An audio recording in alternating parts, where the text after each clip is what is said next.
Start करते हैं NPO का आज सेकेंड सम। कल के लेक्चर में हमने एनपीओ का बेसिक इंट्रोडक्शन और एक छोटा सा सम किया था। आज करते हैं सेकेंड सम, देखते हैं प्रोसेस क्या है। कल मैंने आपको बताया था जब भी आप एनपीओ का सम सॉल्व करते हो तो सबसे पहला क्या ढूंढने का, कैपिटल फंड। मतलब क्वेश्चन में अपने को जिसको ढूंढने का पहले अपन वही ढूंढने वाले कि भाई कैपिटल फंड किधर मिल रहा है, किधर मिल रहा है, कैपिटल फंड ढूंढ ले। दूसरा, अगर क्वेश्चन में बैलेंस शीट दिया है तो कॉपी पेस्ट करना है। असेट्स को असेट्स में, लायबिलिटीज को लायबिलिटीज में, खाली अमाउंट जाएगा इनर कॉलम में, बराबर। तीसरा स्टेप है रिसिप्ट्स और पेमेंट का मार्किंग करना।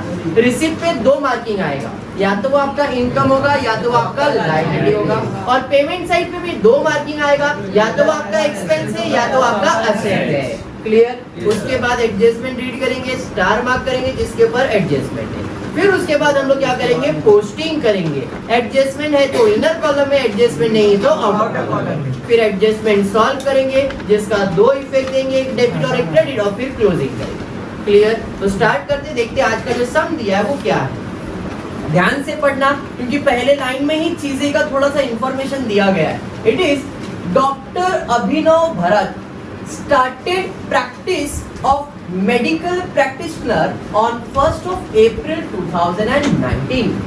He gives you the receipts and payment for the accounting year end 31st of March 2020 and adjustment. Prepare income and expenditure account and balance sheet for the year ended 31st March 2020 of Dr. Abhinav Bharat. पहले line पे दिया है कि doctor अभिनव भरत ने अपना business start किया है, ऐसा वर्ड यूज किया है, स्टार्टेड है या नहीं। और बिजनेस कभी चालू किया उसने, तो बिजनेस चालू किया है 1 अप्रैल 2019 को। अब जब बिजनेस चालू होगा तो याद करो 11th स्टैंडर्ड मैंने बताया बिजनेस अपने आप चालू नहीं होता है, उसके तो बिजनेसमैन कुछ तो पैसा लगाएगा, और वो जो पैसा लगाता है उसे हम लोग क्या कहते हैं, कैपिटल। समझ में आ रहा है। तो इसका मतलब यहाँ पे कैपिटल फंड ढूंढना थोड़ा सा ऐसा लगेगा कि सर पूरे क्वेश्चन में कहीं पे नहीं दिया है। तो आप देखना आपका जो रिसिप्ट्स और पेमेंट अकाउंट बना के दिया है ना, वहाँ पे पहला ही दिया है रिसिप्ट साइड पे। रिसिप्ट मतलब पैसा आया और उधर लिखा है टू कैश इंट्रोड्यूस। अब तक टू बैलेंस होता था बट यहाँ पे बैलेंस नहीं है, यहाँ पे दिया है टू कैश इंट्रोड्यूस। इसका मतलब अभिनव भरत ने क्या किया है, बिजनेस में कैश इंट्रोड्यूस किया है, कैश लाया है। जब भी कोई बिजनेसमैन बिजनेस में पैसा लाता है मतलब वो क्या है, कैपिटल फंड। तो इसका मतलब इस क्वेश्चन में जो कैश इंट्रोड्यूस दिया है वो मेरा क्या है, कैपिटल फंड। समझ में आ गया, समझा। तो भैया पहला स्टेप था कैपिटल फंड फाइंड करने का, वो हमको मिल गया है। कितना है कैपिटल फंड, 25,000। समझा। तो आपका पहला स्टेप क्लियर हो गया कैपिटल फंड का। अब क्वेश्चन में बैलेंस शीट दिया है क्या, नहीं सर, अभी तो उसने बिजनेस चालू किया तो बैलेंस शीट तो एंड में मिलेगा। तो यहाँ पे बैलेंस शीट तो है ही नहीं, तो कॉपी पेस्ट नहीं करेंगे। अभी मार्किंग करेंगे रिसिप्ट्स और पेमेंट का, किधर किधर जाने वाला। पहला कैश इंट्रोड्यूस हो गया, रिसिप्ट साइड पे 2 ही मार्किंग आएगा, या तो इनकम या तो लायबिलिटीज, बराबर है कि नहीं। तो पहला कैश इंट्रोड्यूस हो गया। उसके बाद visit fees, visit fees income होगा। विजिटिंग फीस डॉक्टर है तो डॉक्टर के पास लोग विजिट ही करेंगे ना, और विजिटिंग फीस उसके लिए क्या है, इनकम है। तो वहाँ पे लिखो I income. Next receipt from dispensary, dispensary से पैसा मिला, क्या है, इनकम है, लिखो I income. To sundry receipt, अरे सन्ड्री रिसिप्ट तो छोटे छोटे पैसे जो इकट्ठा अपन ने लिखा है वो सन्ड्री रिसिप्ट है, तो ये भी मेरा ना क्या है, इनकम है। बात समझ में आएगा। पेमेंट साइड पे जाएंगे, 2 ही चीज होगा, एक्सपेंस या तो असेट। पहला है फर्नीचर, क्या है, असेट है। इक्विपमेंट क्या है, असेट है। ड्रग्स एक्सपेंस है। यहाँ पे ड्रग्स मतलब जो आप लोग ड्रग्स हो नहीं, यहाँ पे ड्रग्स का मतलब मेडिसिन है। समझ में आया। तो ड्रग्स क्या है, एक्सपेंस है। नेक्स्ट सैलरी एक्सपेंस है, रेंट एक्सपेंस है, कन्वेंस एक्सपेंस है, स्टेशनरी एक्सपेंस है, इलेक्ट्रिसिटी चार्जेस एक्सपेंस है, जर्नल एक्सपेंस है, ड्राइंग एक्सपेंस तो है बट ड्राइंग को हमेशा हमने देखा है कैपिटल से माइनस करना पड़ता है। समझ में आया। तो वहां पे लिखो less capital fund, less capital fund minus capital fund. किया। नेक्स्ट उसके बाद बैलेंस कैरी डाउन, ये कौन सा बैलेंस है? कैश बैलेंस, और कैश बैलेंस आपका असेट होता है, वहां पे असेट। मार्किंग समझ में आया सबको? पक्का। अब आते हैं एडजस्टमेंट की तरफ। एडजस्टमेंट में दिया है received in arrear are visit fees and dispensary. Adjustment किसके ऊपर है? विजिटिंग फीस और डिस्पेंसरी के ऊपर। तो विजिटिंग फीस को भी स्टार मार्क करो, रिसीव फ्रॉम डिस्पेंसरी को भी मार्क करो। भाई साहब आप लोग के ऊपर एडजस्टमेंट है, बात समझा गया? विजिटिंग फीस को मार्क किया एडजस्टमेंट, डिस्पेंसरी को मार्क किया एडजस्टमेंट। नेक्स्ट बढ़ते आगे, उसके बाद क्या है? Outstanding expenses, rent ₹500, salary ₹1000। Adjustment rent और सैलरी के ऊपर है, तो रेंट और सैलरी को मार्क करेंगे। देखो सैलरी के नीचे आपको रेंट भी दिख रहा है, तो दोनों को मार्क करो भाई साहब, दोनों के ऊपर एडजस्टमेंट है। क्लियर क्या? सैलरी को मार्क किया एडजस्टमेंट, रेंट को मार्क किया एडजस्टमेंट। बढ़ेंगे आगे, उसके बाद stock of drugs was ₹1000। Underline drugs दिया जो आपको, उसको स्टार मार्क करो भाई साहब के ऊपर एडजस्टमेंट दिया गया है। नेक्स्ट उसके बाद depreciate furniture and equipment, furniture को भी मार्क करो, इक्विपमेंट को भी मार्क करो भाई साहब लोग के ऊपर एडजस्टमेंट। आई होप सबने यहाँ तक मार्किंग कर ली है, पक्का? बढ़ते आगे, देखते क्या है। अब अपना जो स्टेप है, स्टेप फॉलो करते। सर आपने पहला स्टेप बोला था कैपिटल फंड फाइंड कर लिया, बैलेंस शीट कॉपी पेस्ट है नहीं तो वो भी हो गया, फिर मार्किंग कर लिया, एडजस्टमेंट हो गया। अभी पोस्टिंग करना है। पोस्टिंग करते समय याद रखना है, अगर एडजस्टमेंट है तो इनर कॉलम में, एडजस्टमेंट नहीं है तो आउटर कॉलम में। चलो एक एक करके पोस्ट करते। पहला है क्या तुम्हारा? तो पहला तुम्हारा कैश इंट्रोड्यूस हो गया। उसके बाद विजिटिंग फीस किधर जाएगा? आपने लिखा है इनकम, बट उसके ऊपर एडजस्टमेंट है, तो बाय विजिटिंग फीस कितना है? इनर कॉलम में लिख रहा हूँ भाई साहब के ऊपर एडजस्टमेंट। नेक्स्ट उसके बाद क्या है? टू रिसीव फ्रॉम ट्रमा, ये भी आपका इनकम है, इनकम साइड पे bye receive from dispensary.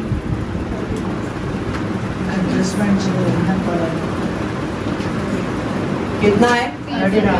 30,000। Inner column में लिखा भाई साहब के ऊपर एडजस्टमेंट। उसके बाद सन्ड्री एडजस्टमेंट है क्या? नहीं, डायरेक्टली आउटर कॉलम में bye sundry receipt 5,000 directly outer column में लिख दिया। आई होप यहाँ तक सबको समझ में आ रहा है।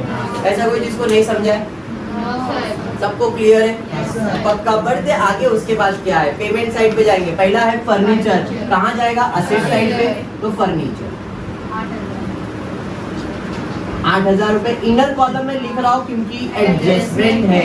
नेक्स्ट उसके बाद इक्विपमेंट, थोड़ा जगह छोड़ देता हूँ।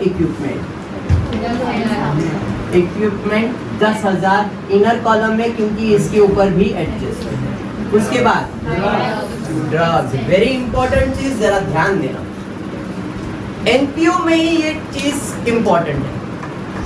ड्रग्स दिया है आपको, और अब अगर एडजस्टमेंट देखोगे तो एडजस्टमेंट में स्टॉक ऑफ ड्रग्स दिया है। तो अगर किसी भी चीज का आपको स्टॉक अगर मिलता है, किसी भी चीज का, अब वो प्रिंटिंग एंड स्टेशनरी का स्टॉक हो सकता है या कोई और एक्सपेंसेस का स्टॉक हो सकता है, किसी भी चीज का अगर आपको स्टॉक एडजस्टमेंट में मिलता है तो एनपीओ में उसका एक फॉर्मेट बना है। वापस से सुनो मैं क्या बोल रहा हूँ। किसी भी चीज का अगर एडजस्टमेंट में स्टॉक दिखता है, किसी भी चीज का एडजस्टमेंट में स्टॉक दिखता है तो उसका एक फॉर्मेट बना देगा। क्या है फॉर्मेट? जरा ध्यान दो। एक्सपेंस साइड पे बनेगा टू ओपनिंग स्टॉक ऑफ जो भी चीज रहेगा, जो भी चीज रहेगा, एंड परचेज ऑफ जो भी वो चीज रहेगा, लेस क्लोजिंग स्टॉक ऑफ जो भी वो चीज रहेगा। अरे बात समझा? बट क्लोजिंग स्टॉक का आपको फाइनल अकाउंट में याद होगा दो इफेक्ट होता है। ट्रेडिंग अकाउंट पे credit side, balance sheet asset side. तो भैया एक असेट साइड पे तो लिखना ही पड़ेगा क्लोजिंग स्टॉक ऑफ जो भी वो चीज है। बात समझ में आया? तो अगर एनपीओ में किसी भी चीज का स्टॉक दिया है अगर एनपीओ में किसी भी चीज का स्टॉक दिया है तो आपको फॉर्मेट बनाना है। To opening stock add purchase less closing stock, to opening stock add purchase less closing stock, to opening stock add purchase less closing stock, to opening stock add purchase less closing stock. अब dash में क्या लिखने का, drugs दिया तो drugs लिखोगे, printing stationery बोला printing and stationery, दूसरा कुछ बोला है तो जो भी चीज बोला है उसके बारे में लिखना है। फॉर्मेट यही रहेगा। बात समझ में आया? पक्का समझा? अब आपका परचेज मतलब खर्चा है, परचेज करोगे मतलब एक्सपेंस है। ओपनिंग स्टॉक आपको ओपनिंग बैलेंस शीट में मिलेगा, opening stock opening balance sheet में मिलेगा और क्लोजिंग स्टॉक एडजस्टमेंट में मिलेगा। बात समझ में आ रहा है? परचेज किया मतलब खर्चा किया रहेगा आपने, तो आपको कौन से साइड पे मिलेगा, खर्चा एक्सपेंस साइड पे मिलेगा, मतलब पेमेंट किया रहेगा। Opening stock opening balance sheet में मिलेगा, जैसे इस क्वेश्चन में अपन ने बनाया नहीं है, इसका मतलब मिलने वाला नहीं रहेगा। बात समझ रहा है? ओपनिंग स्टॉक कहाँ मिलेगा, तो opening stock opening balance sheet में मिलेगा। परचेज कहाँ मिलेगा, एक्सपेंस बोले तो पेमेंट साइड पे मिलेगा, और क्लोजिंग स्टॉक आपको एडजस्टमेंट में मिलेगा। क्यों? क्योंकि एडजस्टमेंट के दो इफेक्ट होते हैं, एक डेबिट और एक क्रेडिट। तो ये क्लोजिंग स्टॉक एडजस्टमेंट होता है, तो एक इधर और एक इधर इफेक्ट लिखा है हमने, तो ये क्लोजिंग स्टॉक का अमाउंट किधर मिलेगा, एडजस्टमेंट में मिलेगा। परचेज का अमाउंट किधर मिलेगा, तो पेमेंट साइड पे मिलेगा, और opening stock opening balance sheet में मिलेगा। बात समझ में आएगा? हर चीज का ऐसा ही है, किसी भी चीज का आपने स्टॉक बनाया आपको ऐसा ही मिलने वाला है data. Opening stock opening balance sheet में, परचेज पेमेंट साइड पे मिलेगा, और क्लोजिंग स्टॉक एडजस्टमेंट में मिलेगा। बात समझा क्या? तो सर अभी जो ड्रग्स दिया है उसका क्या, देखो कौन से साइड पे दिया है, पेमेंट साइड पे दिया है, तो पेमेंट मतलब मेरा एक्सपेंस है, परचेज है वो, है या नहीं? तो भाई मैंने पेमेंट किया मतलब परचेज किया है। कितना परचेज किया है, 7000 ड्रग्स।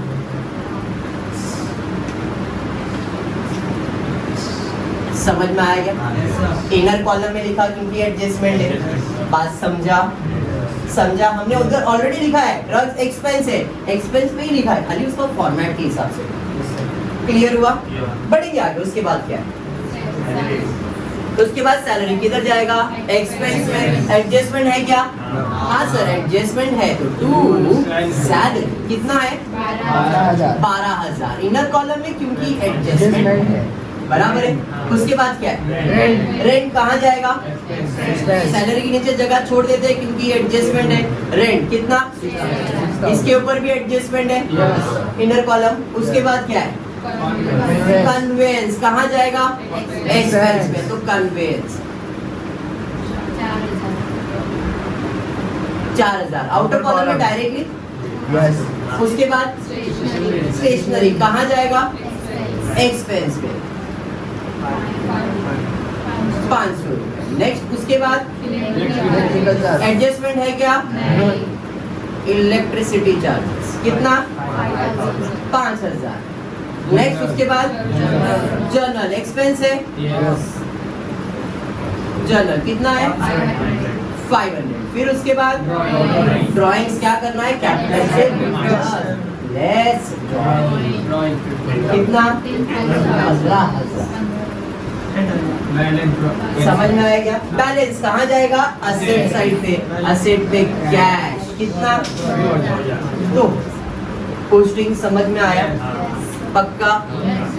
एडजस्टमेंट सॉल्व करते हैं, वेरी इजी एडजस्टमेंट, ज्यादा हार्ड एंड फास्ट नहीं है। और दूसरा प्लस पॉइंट इधर सब्सक्रिप्शन ही नहीं है। देखो डॉक्टर का समय इसमें सब्सक्रिप्शन आने के चांसेस ही नहीं है। मेडिकल ऑफिस में कौन सब्सक्राइब करके रखता है, तो यहाँ पे मेडिकल ऑफिस जैसा सम आ गया, मतलब इधर भाई सब्सक्रिप्शन नहीं है तो टेंशन आना खत्म हो गया। अब आते हैं एडजस्टमेंट की तरफ। रिसिप्ट इन अरियर, अरियर मतलब बाकी है, बाकी बोले तो आउटस्टैंडिंग है।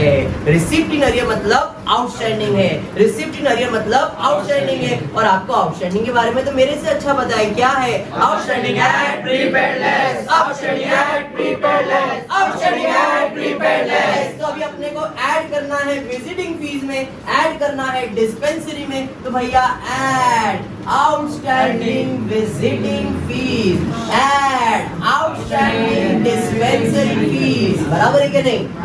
विजिटिंग फीस कितना बाकी है, 2000। डिस्पेंसरी कितना बाकी है, 500 रुपए। रुपए, बट जैसे ही ये लिखा गुप्तायन बोली सर ये तो एडजस्टमेंट है, every adjustment two effect, one debit one credit, one debit one credit. Credit side पे ऐड किया क्रेडिट इफेक्ट, क्रेडिट साइड पे ऐड किया क्रेडिट इफेक्ट, दूसरा इफेक्ट देगा डेबिट। अब जरा सोचो, पैसा मिलने का बाकी है, पैसा मिलने का बाकी है, मतलब मिलने वाला है। Anything receivable is my asset, तो असेट साइड पे जाएंगे, आउटस्टैंडिंग रिसीव्ड अंडरलाइन करके विजिटिंग फीस और डिस्पेंसरी का पैसा। सर अलग अलग लिखा तो चलेगा? नहीं चलेगा, कोई प्रॉब्लम नहीं है, एक साथ लिखा तो भी चलेगा। विजिटिंग फीस का कितना बाकी है? 2000। डिस्पेंसरी का कितना? 500। टोटल 2500। एक एक करके बाहर लिखना है सर, हमको वैसा जमता है, जैसा जमता है वैसे लिखना। समझ में आया? क्लियर? बढ़ेंगे नेक्स्ट एडजस्टमेंट की तरफ। Outstanding expenses, rent and salary. खर्चा बाकी है मतलब पे करना पड़ेगा, पैसा बाकी मतलब मिलेगा, खर्चा बाकी मतलब पे कर रहा है। देखो दोनों में फर्क है, पहले में रिसिप्ट आउटस्टैंडिंग था, अभी एक्सपेंसेस आउटस्टैंडिंग। एक्सपेंसेस आउटस्टैंडिंग का मतलब आपको पे करना है, रिसिप्ट आउटस्टैंडिंग मतलब आपको मिलने वाला है।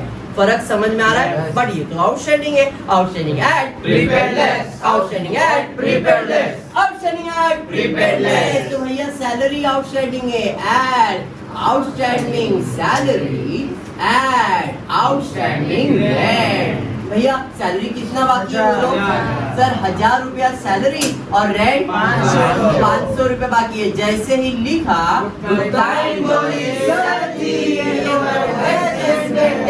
every adjustment have two effect, one debit, one credit, one debit, one credit. Debit side पे ऐड किया डेबिट इफेक्ट, डेबिट साइड पे ऐड किया डेबिट इफेक्ट, दूसरा इफेक्ट देगा क्रेडिट। आउटस्टैंडिंग का मतलब है पैसा देने का बाकी है, ये तो खर्चा है ना, खर्चा देने का बाकी मतलब पे करना है। Anything payable is my liability, तो लायबिलिटी साइड पे आउटस्टैंडिंग एक्सपेंसेस अंडरलाइन करके सैलरी एंड रेंट। सैलरी 1000 रुपया बाकी है और रेंट 500 बाकी है, टोटल 1500 रुपया।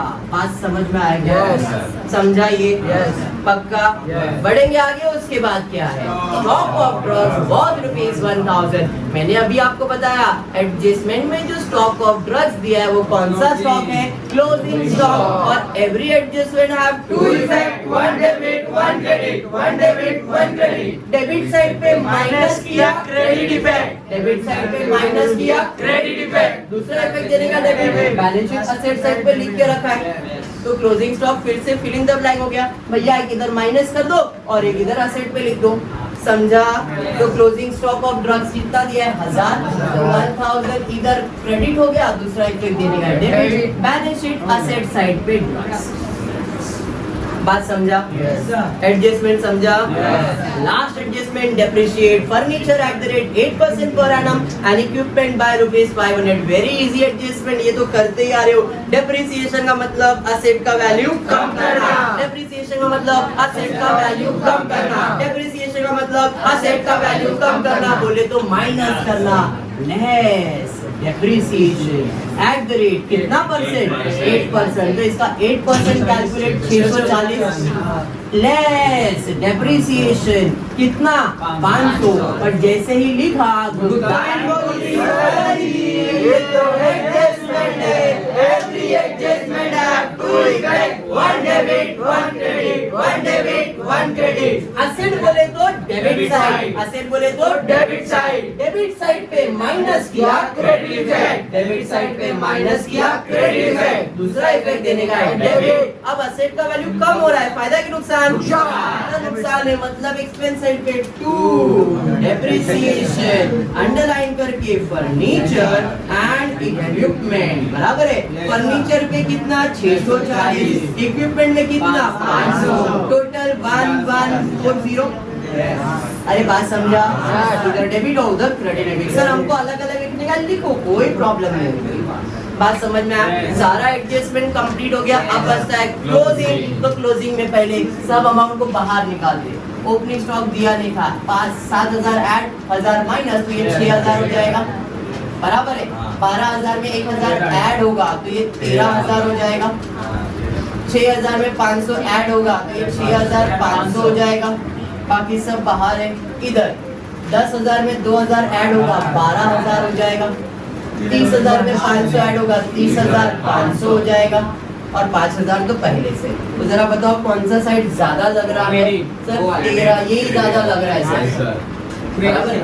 10 30 यही ज्यादा है सर। चलो ठीक है, जो ज्यादा है उधर का टोटल कर लेते हैं। 2 0 2 0 2 0 तो 2 0 आ जाएगा। 5 आ जाएगा। क्या बात है। 2 और 5 7 हो जाएगा। 3 1 4 हो जाएगा। 47,500। तो भैया 47,500। चलो माइनस करते।